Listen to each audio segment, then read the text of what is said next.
Exclusive. Still like my friends. But good listening. With new drugs, crack, I'm attracting a younger crowd.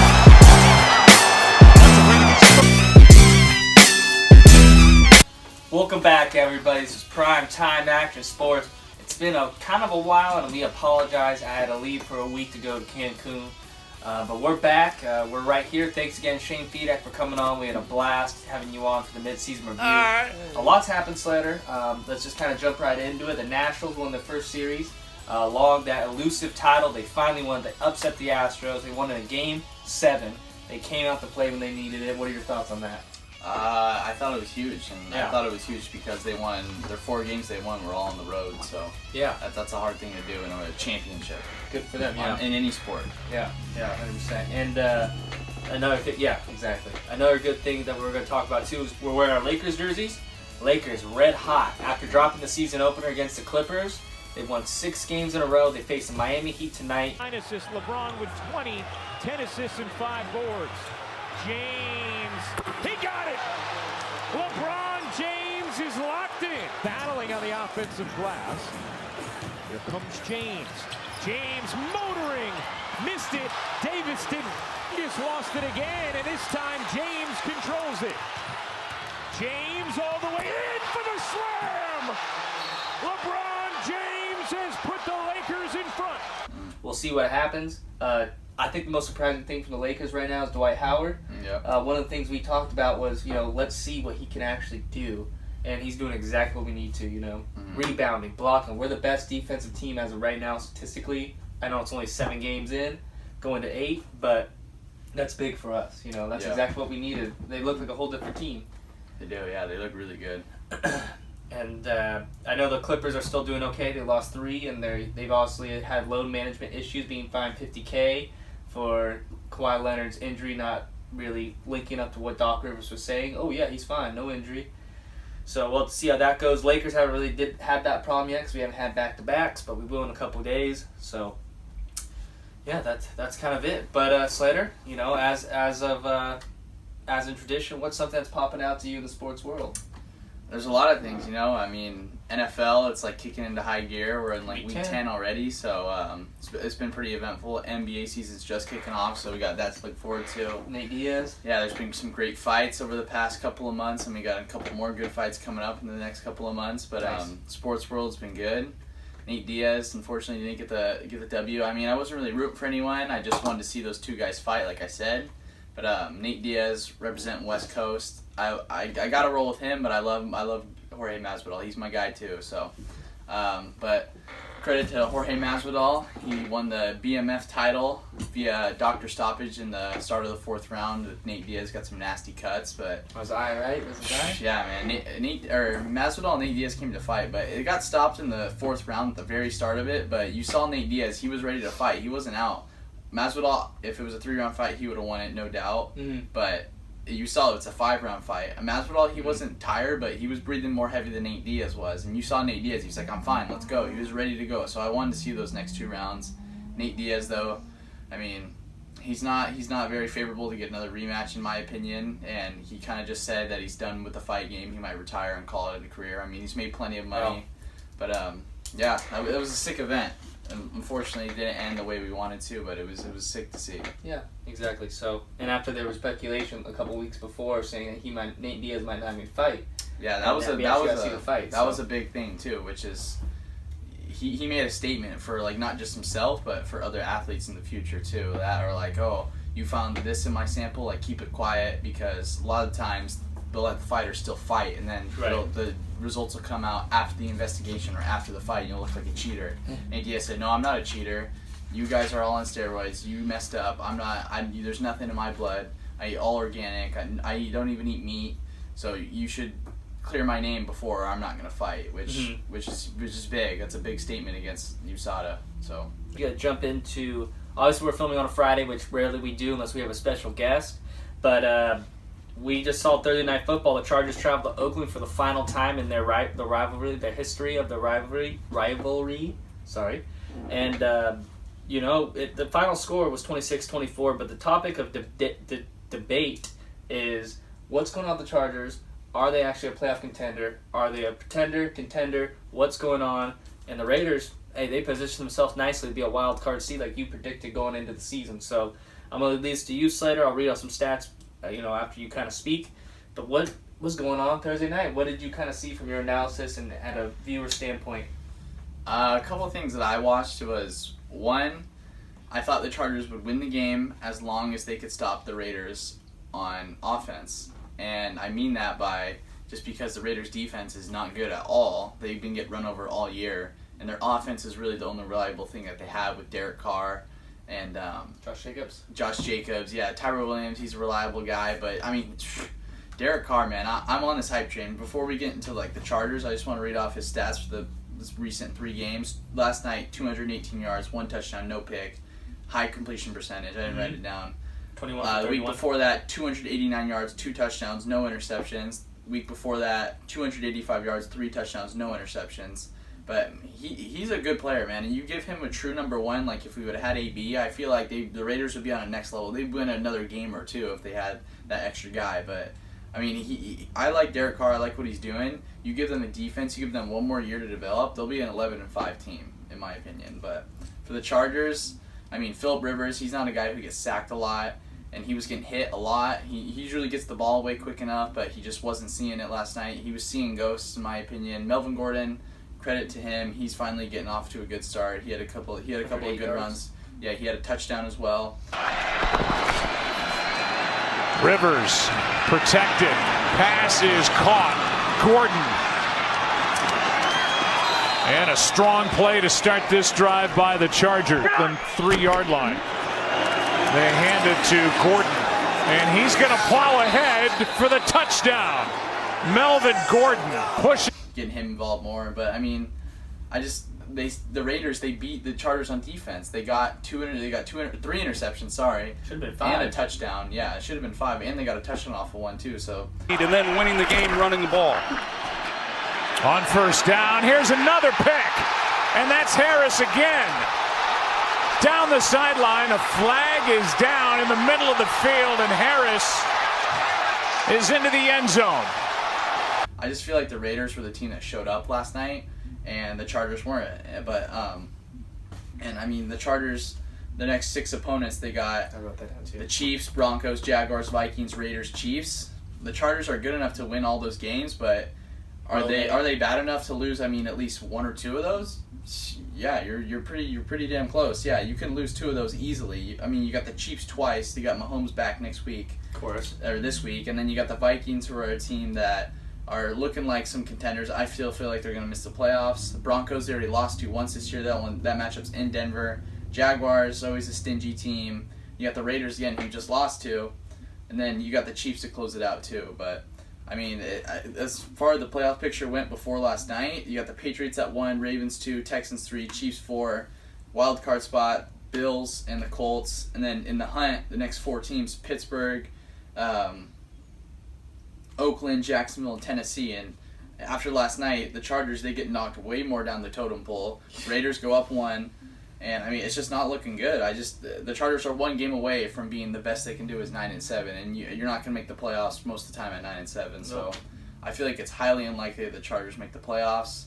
Close my argument out. Phillip Rivers' stats this year: 14 touchdowns, 10 INTs, and he leads the league in passing yards at 2,816. Last night, 3 picks, 2 touchdowns. He's been sacked 21 times this year. Yeah, I mean, and then their defense as well too. I mean, they got guys that are injured, same as their offensive line. But Derwin James saying that he's eyeing a December 1st return after the week 12 bye. But I mean, I don't know. I mean, it's just can they even afford to wait that long? You might as well just keep him out, and then the Chargers just stay more healthy next year. But I mean, in my opinion, if they would have won this game and maybe the next game, then yeah, hell yeah, come back, But yeah, they would have been on a hot streak. They would have beaten the Packers. They're coming off a big win, but I feel like the Packers just didn't show up last week, and the wide receivers, they were hungover. Aaron Rodgers called them out on it. They're hungover. They were out partying the night before. That's why they didn't play well. I just think the Packers didn't show up to play that against the Chargers. But I mean, give credit where credit's due to the Chargers winning a tough game against the Packers, who are on even hotter than any other team in the NFL, in my opinion. But Yeah, I don't see it from the Chargers this year, and it's going down the line. I mean, Philip Rivers, he's in his contract year. I don't know. It'll all work itself out, but right now, I mean, it's for Charger fans, it must really suck because this was supposed to be the year. So It was. But that's, they say that a lot. I kind of want to backtrack all the way back to your Raiders talk. You were saying that if he had a big going into this season, and even the prior season before where they traded Khalil Mack, they gave up Cooper, everyone's like, what the hell's John Gruden doing, But you look at it now, it's like, okay, the Bears, they're having a lot of questions. Yeah, they're a good team. They made the playoffs last year. You look at the Cowboys. Okay, the Cowboys, Mark Cooper's doing his thing, but everyone's like, what is he doing? He's not what he used to be. John Gruden's crazy. Like, let's fire him already into his 1 year into his 10-year contract. But look, those picks came through. They used it for Josh Jacobs. They have the Bears' first-round pick next year and a third. But you kind of look at what the Raiders are doing, and you're like, when was it going to click? And I didn't think it was going to click this soon. But, I mean, sitting at 5-5, or 5-4. 5-4, excuse me. After having a really another bad offseason with Antonio Brown and all that kind of turmoil, all the drama that came with Hard Knocks, all that kind of stuff, and they really rallied around it. And I was actually listening to some sports talk, and a lot of the players really didn't care or didn't really think too much about it because Antonio Brown only practiced him like 3 times max. Yeah. He was never there. So, kudos, like you said, give credit when credit is due to the Raiders for kind of rallying and putting themselves nicely going into this next week when they face the Bengals, winless Bengals, and the Jets who have 1 win. They could easily be sitting at 7-4. Yeah, it's tough for Charger fans especially too to see the Raiders win, but I mean, last game in Oakland they'll face each other. Yeah, I mean the Raiders are good, man. In my opinion, I like what Derek Carr's doing. John Gruden, he traded away all those picks, but I mean you got guys like Khalil Mack and stuff. Like we can win. Well, they won like 6 games the year before John Gruden came. And it's like, oh, okay, we won 6 games with you. Can we win 5 without you? Or can we win those 6 games without you? Probably. So, I mean, and they got so much value from him, too. And the Bears right now, I mean, their team is stacked, but they're not that good because on the offensive side, they're not there. Mitch Trubisky, I mean, it's a lackluster offense, in my opinion. Yeah. And it's any given day, it could be, really good or just terrible. And Mitch Trubisky gets it on Twitter, man. It sucks for him, but I mean, I like what the Raiders are doing. They got a lot of draft value.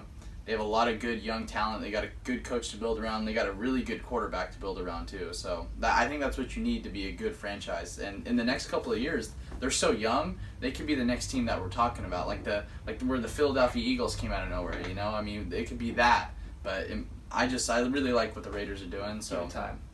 Yeah, you just give it a year. He's there for 10 years, and this is year 2 out of 10. So yeah, they're only going up. It looks like unless something crazy happens. Yeah. Not going forward to the Chargers like you spoke of. Sitting at 4-6. Every game they've lost this season was by 7 points or less. So that that really sucks because all those games are very winnable, including last night. And they contain Josh Jacobs a lot. He has 71 yards and a touchdown and 3 receptions for 30 yards, which is good.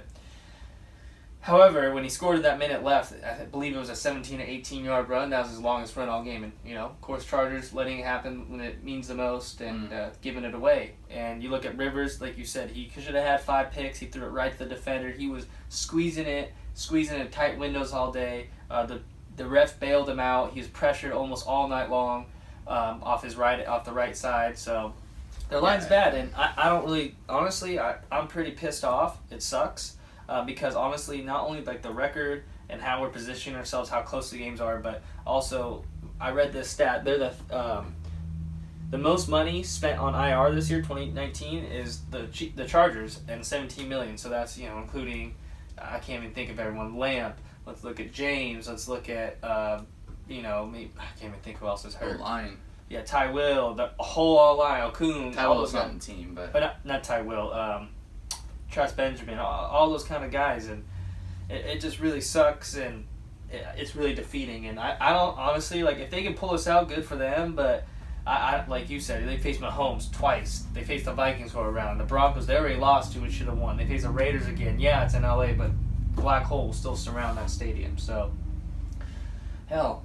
Yeah, and I mean Philip Rivers too. I mean as good as he's been in the past, but I mean I've watched him try to go on 3 game-winning drives this year. One against Detroit, And I literally was telling you guys at rookies, I'm like, you better not test number 23, Darius Slay. Yep. Jackson is in with a block. Rivers deep in, intercepted, picked off by Slay. Sure enough, he did. Got picked, lost the game. And we saw it against Pittsburgh for the game-losing INT. Rivers deep downfield again, and that time it's going to be picked off. Cam Sutton. Boy, he's been something in the fourth quarter.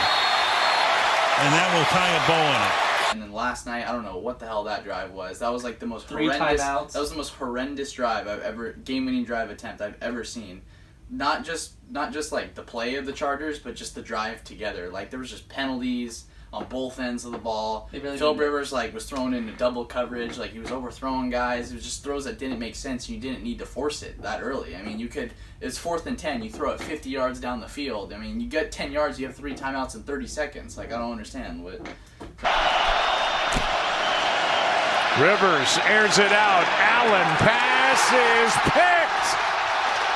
Intercepted by. I mean, coming in as a favorite. they're 4-6. I mean, we've seen the Chargers do this before. They've rallied to win games and they've rallied to make late playoff runs and get that last 1 or 2 games in where there's still hope. But I mean, this year I don't know. I mean, the NFL is only getting younger and it's only getting better, and time's not on the Chargers side. And Let me ask you a question. Now you can answer in a sentence or you can answer in 1 word. Is it time to move on from Philip Rivers? You've mentioned the 1-year contract. Is it time to move on and kind of give an upbeat quarterback? If the right offer comes, then yes. I mean, I don't think you build off. It depends what Philip Rivers wants to do too. He might not even want to be there next year. I mean, he has his contract set up to where he can leave after this year. Mm-hmm. So maybe he wants to leave and not play football anymore. Maybe he wants to go and play somewhere else. But I mean, maybe we'll go play in Tennessee. They have quarterback problems. Where he lives. Yeah, but other than that, I mean, it depends on what he wants to do. Hometown. And if the right offer comes and he wants to stay, then I think they're going to stay. But, I mean, it's got to be, a guy that they know they can win now because the Chargers are built right now to win now. I mean, Bosa's contract is about to come up. Yeah, they got the defense to do it. They got the offense to do it. They got to get rid of the injury bug. But other than that, I mean, Phil Rivers, I mean, you got Cam Newton. You got guys like Cam Newton, too, that are probably going to get calls from teams and stuff. That's a debate for next week. I written down what's up with Cam Newton. Yeah, but, I mean, right now I'm going to say no. You hold on to Phil Rivers for 1 more year. For as long as you can. For 1 more year. All right. He's seen it all, man. He's experienced, and that experience beats everything at the end of the day. Yep, and he's always available. He's never missed a game. Don't jinx it. And one of the best One of the best abilities in the entire world is availability. So I'm gonna leave it at that. Do you want to close out any topic before we move on to week 10? No, I mean, that's it. It's a good debate. Oh yeah. Go ahead. My prediction before anyone hears it. The Vikings and the Rams are going to come down in my opinion, are going to come down to the 6th seed. They're going to battle for that 6th seed spot in the NFC, and I think the Rams are going to get it. That's just all I wanted to say. Shout out Zabit Magomed fighting tomorrow in UFC Moscow. He's going to be the next guy to contend for the UFC featherweight title. Mark my words. That's it. That's all I got to say. Okay. Well, that was a good debate. Let's hear what you guys think. Chargers, what are they going to do? Are they going to make it in? Are they legit? Are they a pretender, the contender? Is it time to move on from Philip Rivers? Raider fans, I know you're out there still. What's going on? Do you guys have the confidence that you're going to make the playoffs? Is it time to kind of start believing again that the Raiders are back? Tune in, comment, follow us on Instagram, leave comments. And we'll be back with quick takes and pick 'em coming soon.